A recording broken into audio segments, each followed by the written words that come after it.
আসসালামু আলাইকুম। শাহগ্রা থেকে সালমান বলছি। আজকে অনেক দূর আইছি, সুদূর সুনামগঞ্জ ছাতো হয়েছি। এখানে বুরাইয়া এগ্রো ফার্ম পরিদর্শনও।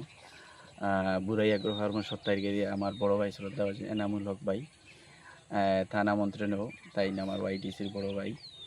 তো আলহামদুলিল্লাহ আইয়া খুব ভাল লাগছে যে এই জায়গাটা আইয়া দেখলাম, বিশেষ করে বাইরে যে এই যে এই মৎস্য প্রজেক্ট, এই বুরাইয়া এগ্রো ফার্মর যে মাছ, পাশাপাশি আছে ঘাস, গরু, তারপরে সবজি, তারপরে আছে কুইয়ার সোনালি, এইরকম প্রজেক্টগুলো আস্তে আস্তে তৈরি হওয়ার ইনশাল্লাহ একটা বৃহত্তর স্নাতক সুনামগঞ্জের মধ্যে ইনশাল্লাহ একটা বড় এগ্রো প্রজেক্ট হইব আগামীতে, ইনশাল্লাহ আমরা আশাবাদী।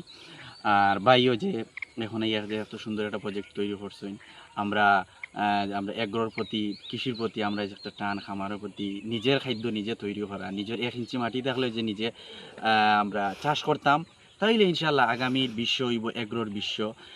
কারণ হইল আগামীতে যে এই যে শুরু যে ওর বিশেষ করে যে প্রযুক্তি আর এই যে আন্তর্জাতিক পর্যায়ে যে সমস্যা, এগুলা কিন্তু একটা সময় মানুষ নিজের খাদ্য নিজে তৈরি করতে হইব, এটা সেই দিন বেশি দূর নাই। তো আমরা নিজে কাজ নিজে করতাম, আর বিশেষ করে কৃষির প্রতি ভালোবাসা, কমপক্ষে আমরা চেষ্টা করতাম যে নিজে না ভাই কমপক্ষে বিনিয়োগ করতাম, মানুষের উৎসাহ দিতাম, এবং এইরকম নিজের পরিবারের চাহিদা, কমপক্ষে পারিবারিক চাহিদা পূরণ করতাম। তো বুরাইয়া এগ্রো ফার্মর প্রতি শুভকামনা রইল। আর বিশেষ করে আমরা আইতে পারছি এই সুযোগ করে দেওয়ার লাগে, নাম ধন্যবাদ। আসসালামু আলাইকুম।